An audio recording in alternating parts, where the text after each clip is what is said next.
بسم اللہ الرحمن الرحیم۔ ابتدا ہے رب کریم کے بابرکت نام سے جو بڑا مہربان اور نہایت رحم کرنے والا ہے۔ السلام علیکم۔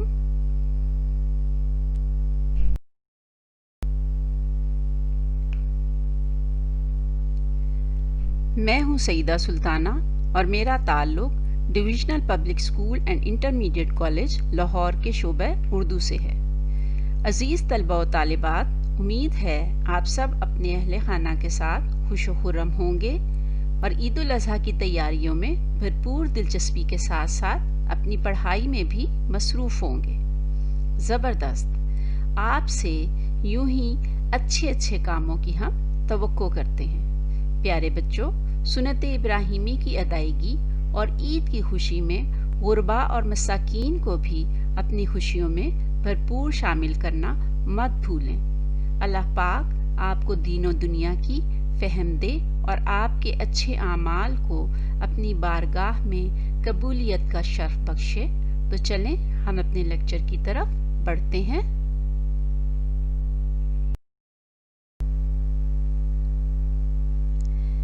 آج ہمارے مضمون اردو جماعت ہشتم کا یہ چوتھا لیکچر ہے۔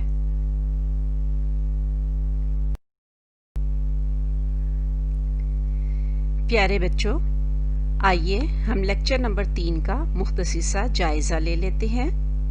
اس لیکچر کے دوران ہم نے اپنی نصابی کتاب کی نظم حمد کے مرکزی خیال کے ساتھ ساتھ حمد کا مشقی کام کیا، جس میں سوالات کے مختصر جوابات اور جملے بنانے سیکھے۔ تو آئیے لیکچر نمبر 4 کی جانب بڑھتے ہیں اور دیکھتے ہیں کہ اس میں ہم نے کیا کچھ سیکھنا ہے۔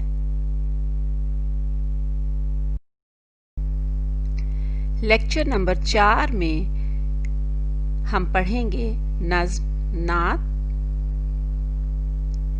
نظم نعت کے اشعار میں شامل مشکل الفاظ کے معنی کو جانیں گے اور اس کے ساتھ ساتھ ہم تشریح کریں گے۔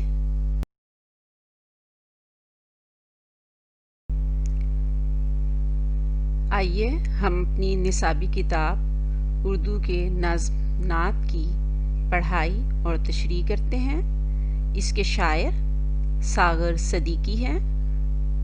تو عزیز طلباء و طالبات، آپ اپنی اردو کی کتاب کا صفحہ نمبر 7 کھولیے۔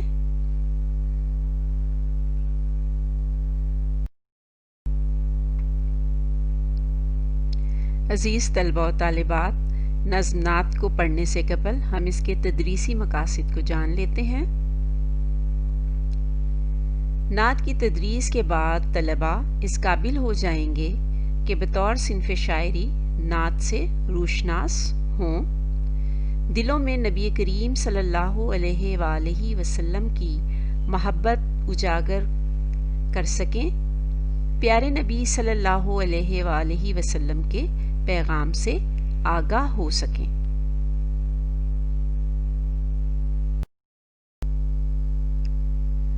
نعت ایسی نظم کو کہتے ہیں جس میں شاعر نبی پاک صلی اللہ علیہ وآلہ وسلم کی تعریف و توصیف کرتا ہے۔ تو آئیے نعت کا پہلا شعر پڑھتے ہیں۔ بزم کونین سجانے کے لیے آپ آئے، شمع توحید جلانے کے لیے آپ آئے۔ مشکل الفاظ کے معنی جان لیتے ہیں۔ بزم محفل یا مجلس کو کہتے ہیں، اور کونین سے مراد دونوں عالم یعنی دنیا اور آخرت ہے۔ توحید یعنی اللہ تعالیٰ کو ایک ماننا، سجانا یعنی سنوارنا، خوبصورت بنانا۔ تو آئیے دیکھتے ہیں کہ شاعر اس شعر میں کیا کہنا چاہتا ہے۔ اس نعتیہ شعر میں شاعر ساغر صدیقی نبی کریم صلی اللہ علیہ وآلہ وسلم کو بزم کونین قرار دیتے ہوئے کہتے ہیں کہ اللہ تعالیٰ نے نبی پاک صلی اللہ علیہ وآلہ وسلم کو دونوں جہانوں کے لیے رحمت بنا کر بھیجا۔ ارشاد باری تعالیٰ ہے کہ وَمَا أَرْسَلْنَاكَ إِلَّا رَحْمَةً العالمین۔ اس کا ترجمہ ہے اور ہم نے آپ کو تمام جہانوں کے لیے رحمت بنا کر بھیجا۔ آپ صرف انسانوں ہی نہیں بلکہ ملائکہ، جن و انس اور چرند پرند کے لیے بھی باعث رحمت تھے۔ نبی کریم صلی اللہ علیہ وآلہ وسلم جب اس دنیا میں تشریف لائے تو ہر طرف افراتفری اور کفر و شرک کا سما تھا۔ ہر شخص، خاندان اور قبیلے کا اپنا اپنا خدا تھا۔ لوگوں کا ایمان اتنا کمزور تھا کہ وہ جس چیز سے فائدہ یا نقصان انہیں پہنچتا اسے اپنا خدا مان لیتے تھے، مگر نبی کریم صلی اللہ علیہ وآلہ وسلم نے انہیں توحید کا پیغام دیا کہ تمہیں اس دنیا کو تخلیق کرنے والی ہستی صرف اور صرف ایک ہے، اور وہ ہے اللہ تعالیٰ کی ذات۔ صرف اسی کی عبادت کرو اور اسی سے مدد طلب کرو۔ یوں آپ نے بے شمار خداؤں اور دیوتاؤں کے تصور کو رد کر دیا اور انہیں ایک مرکز یعنی دین اسلام کی طرف اکٹھا کیا، اور یوں توحید کا پیغام پوری دنیا میں پھیل گیا، اور توحید کی شمع آج بھی ہمارے دلوں کو روشنی کا پیغام پہنچاتی ہے، یعنی وہ شمع اجالا جس نے کیا 40 برس تک غاروں میں۔ وہ نبیوں میں رحمت لقب پانے والا، مرادیں غریبوں کی بر لانے والا، اتر کر ہیرا سے سوئے قوم آیا اور ایک نسخہ کیمیا ساتھ لایا۔ نبی کریم صلی اللہ علیہ وآلہ وسلم کے پیغام توحید سے دنیا کا کونا کونا جگمگا اٹھا، اور وہ لوگ جو کفر و شرک کی برائیوں میں گھرے ہوئے تھے وہ سب اللہ تعالیٰ کو ماننے لگے، اور یوں مشرق سے مغرب تک توحید کا پیغام پہنچا، اور دنیا سے وہ تمام برائیاں ختم ہو گئی، اور یہ دنیا ایک خوبصورت دنیا میں بدل گئی۔ یوں انسان جس نے اپنی دنیا تو خراب کر ہی رکھی تھی بلکہ کفر و شرک میں ڈوب کر اپنی آخرت بھی خراب کر رہا تھا، اب وہ اللہ تعالیٰ کے توحید کو ماننے لگا، اور یوں اس کی دنیا اور آخرت سنور گئی، اور اس نے برائیوں سے اپنے آپ کو بچا لیا۔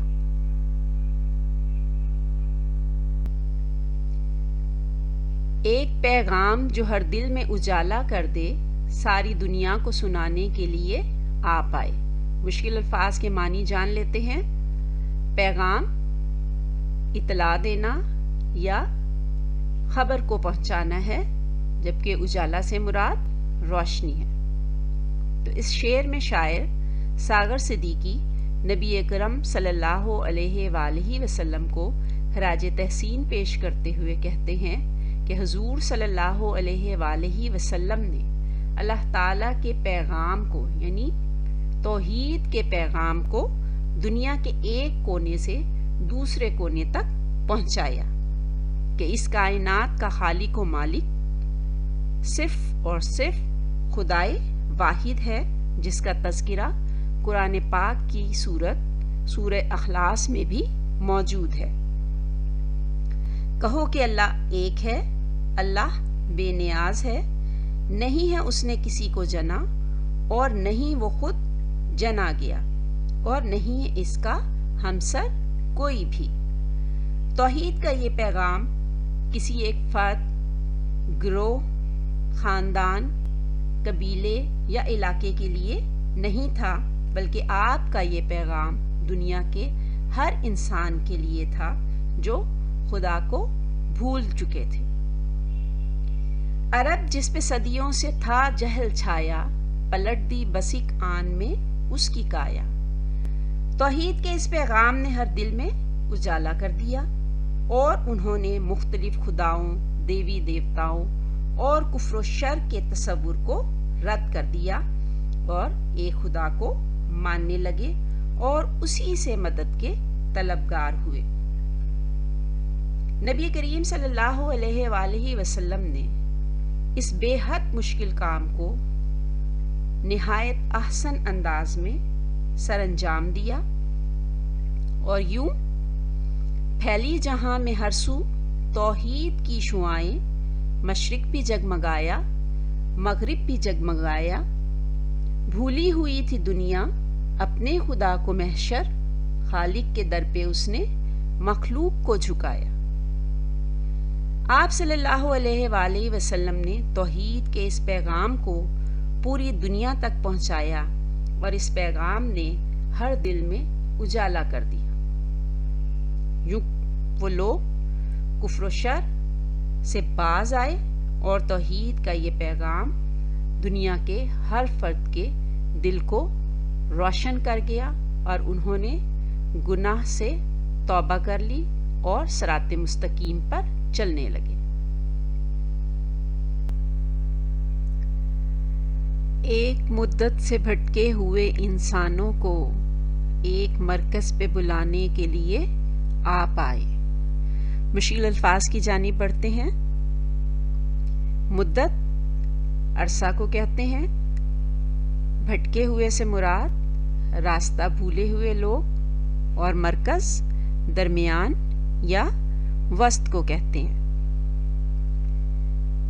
اس نعتیہ شعر میں شاعر ساغر صدیقی نبی کریم صلی اللہ علیہ وآلہ وسلم کی آمد سے قبل عرب معاشرے میں جو جہالت پھیلی ہوئی تھی اس کی تصویر کشی کرتے ہوئے کہتے ہیں کہ آپ صلی اللہ علیہ وآلہ وسلم سے قبل اہل عرب جہالت کا شکار تھے، ہر طرف افراتفری پھیلی ہوئی تھی، کفر و شرک لوگوں کی گھٹی میں سمایا ہوا تھا، ذرا ذرا سی بات پر تلواریں نیام سے نکل آتی تھیں اور پھر کشت و خون کا بازار گرم ہو جاتا تھا۔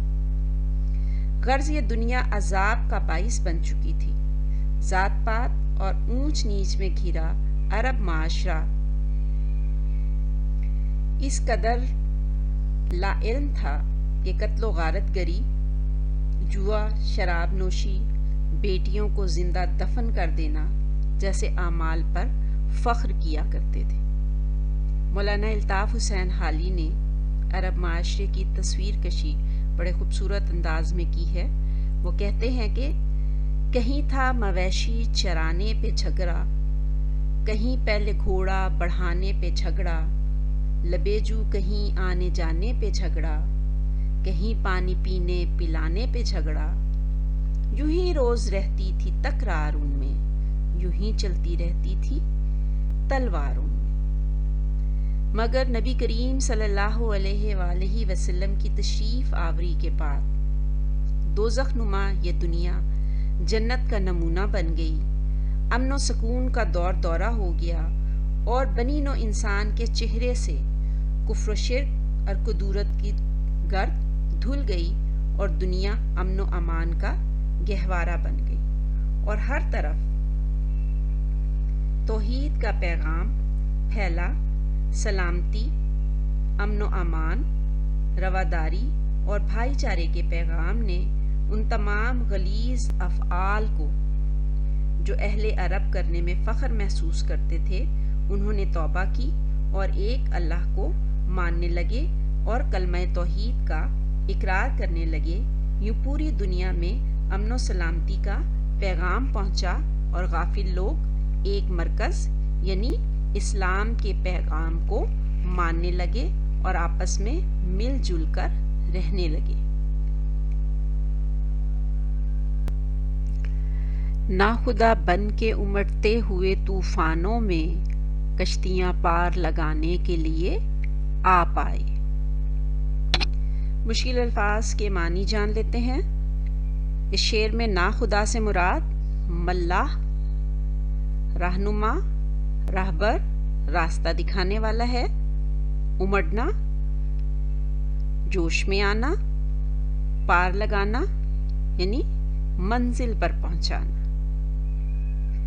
اس شعر میں شاعر ساغر صدیقی نبی پاک صلی اللہ علیہ وآلہ وسلم کی ذات مبارکہ کے فوائد و ثمرات کا ذکر کرتے ہوئے کہتے ہیں کہ جب محمد صلی اللہ علیہ وآلہ وسلم اس دنیا میں تشریف لائے تو وہ دور اخلاقی اعتبار سے نہایت پست دور تھا۔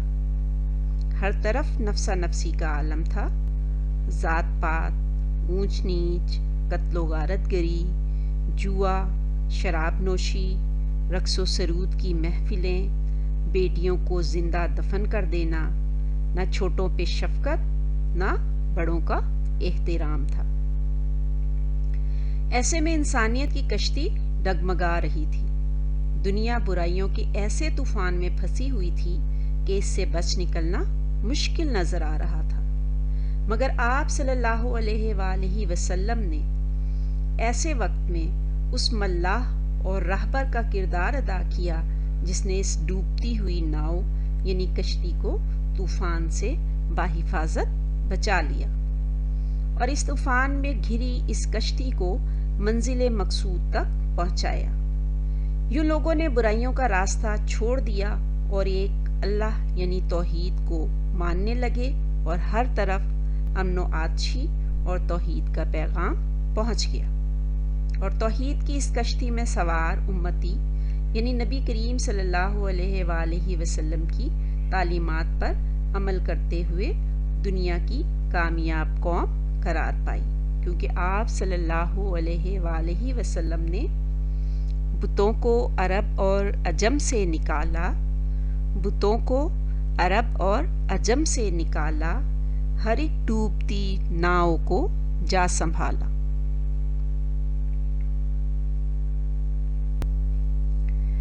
قافلے والے بھٹک جائیں نہ منزل سے کہیں، دور تک راہ دکھانے کے لیے آپ آئے. مشکل الفاظ کو جان لیتے ہیں. قافلہ یعنی کارواں، بہت سے لوگوں کا مل کر اکٹھے سفر کرنا. بھٹکنا، راستہ بھول جانا. منزل، جہاں پر پہنچنا مقصد ہو، یعنی قیام کی جگہ جہاں پر آپ پہنچنا چاہتے ہیں. راہ دکھانے یعنی رہنمائی کرنا، راستہ دکھانا. تو آئیے دیکھتے ہیں کہ اس شعر میں شاعر کیا کہنا چاہتے ہیں.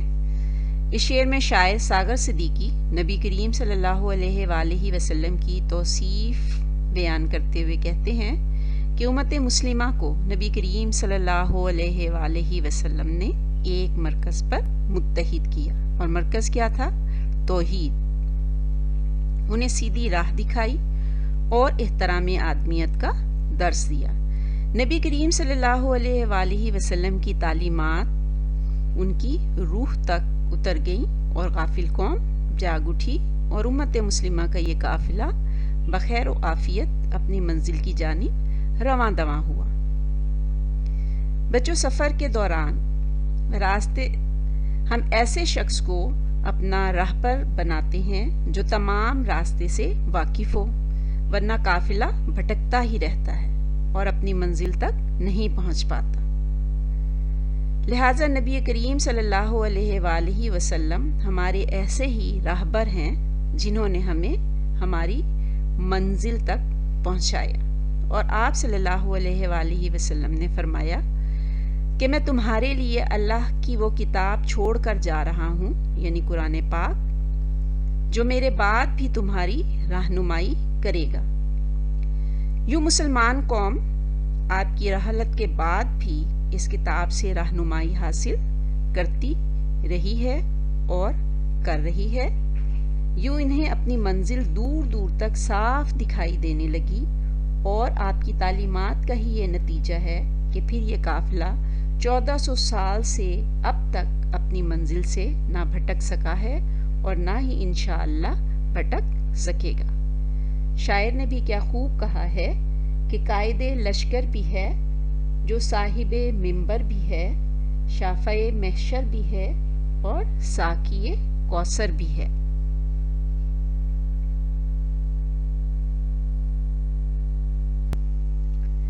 چشم بیدار کو اسرار خدائی بخشے، سونے والوں کو جگانے کے لیے آپ آئے. مشکل الفاظ کے معنی دیکھ لیتے ہیں. چشم بیدار سے مراد جاگتی آنکھیں ہیں. یہاں اس سے مراد سمجھدار لوگ ہیں. اسرار، بھید، راز یا چھپی ہوئی بات کو کہتے ہیں. سونے والوں سے مراد غافل لوگ ہیں جو غفلت کی نیند سو رہے تھے، اور جگانے سے مراد انہیں ہوشیار کرنا، بیدار کرنا یا نیند سے اٹھانا ہے۔ شاعر ساغر صدیقی اس نعتیہ شعر میں حضرت محمد صلی اللہ علیہ وآلہ وسلم کی تعلیمات کے کرشمے بیان کرتے ہوئے کہہ رہے ہیں کہ آپ کی تعلیمات کسی خاص فرد، خاندان، گروہ، قبیلے یا علاقے کے لیے نہیں بلکہ ہر خاص و عام کے لیے تھیں۔ آپ کی تعلیمات کے ذریعے لوگوں نے توحید کے پیغام کو جانا اور اس پر عمل کرتے ہوئے اللہ تعالیٰ کی ذات بابرکات کو پہچان سکے۔ تو یہاں یوں کہنا زیادہ بہتر ہوگا کہ رہے اس سے محروم آبی نہ خاکی، رہے اس سے محروم آبی نہ خاکی، ہری ہو گئی ساری کھیتی خدا کی۔ ناسمجھ اور نادان لوگ غفلت کی نیند سے بیدار ہوئے اور کائنات کے وہ راز جان لیے جو غافل لوگ نہ سمجھ پاتے تھے۔ سمجھدار لوگوں نے ان بھیدوں کو نہ صرف جانا، سمجھا، بلکہ ان رازوں کے اثرات سے بھی وہ آگاہ ہوئے کہ اگر سیدھی راہ اختیار کریں گے تو کامیابی قدم چومے گی، وگرنہ سزا کے مستحق قرار پائیں گے۔ یوں اعلانیہ برائی کرنے اور اس پر فخر اور خوشی محسوس کرنے والوں نے آپ کی تعلیمات پر عمل کرتے ہوئے صراط مستقیم کی راہ اپنائی اور دین و دنیا میں نام کمایا۔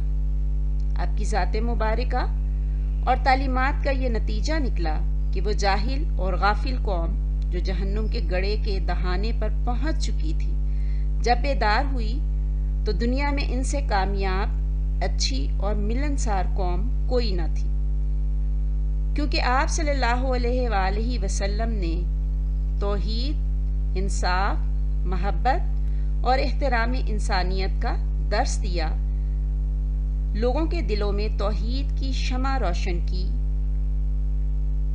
کہ وہ ذات واحد یعنی اللہ تعالیٰ سے محبت اور عبادت کرنے لگے، تقوی و پرہیزگاری کی جانب مبذول ہوئے اور ایک مہذب قوم کی صورت میں ابھرے۔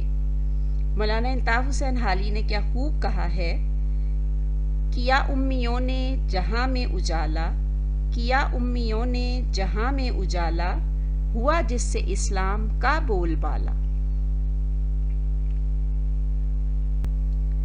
نظم نعت کی پڑھائی اور تشریح کے بعد اب ہم گھر کے کام کو بھی جان لیتے ہیں۔ سب سے پہلے نظم کی گھر میں پڑھائی کریں اور پڑھائی کے دوران تلفظ کی ادائیگی کا خاص خیال رکھیں۔ مشکل الفاظ کے معنی یاد کریں جو آپ کو تشریح کے دوران بتائے گئے ہیں اور اس کے ساتھ ساتھ آپ کی نصابی کتاب کے فرہنگ میں بھی موجود ہیں۔ نمونے کے طور پر کروائی گئی تشریح کو مد نظر رکھتے ہوئے خود بھی تشریح لکھنے کی مشق کریں۔ عزیز طلبہ و طالبات، مجھے امید ہے کہ شاعر ساغر صدیقی کی نظم نعت کو آپ بخوبی سمجھ چکے ہوں گے۔ پھر بھی کوئی دقت پیش آئے تو آپ پوچھ سکتے ہیں۔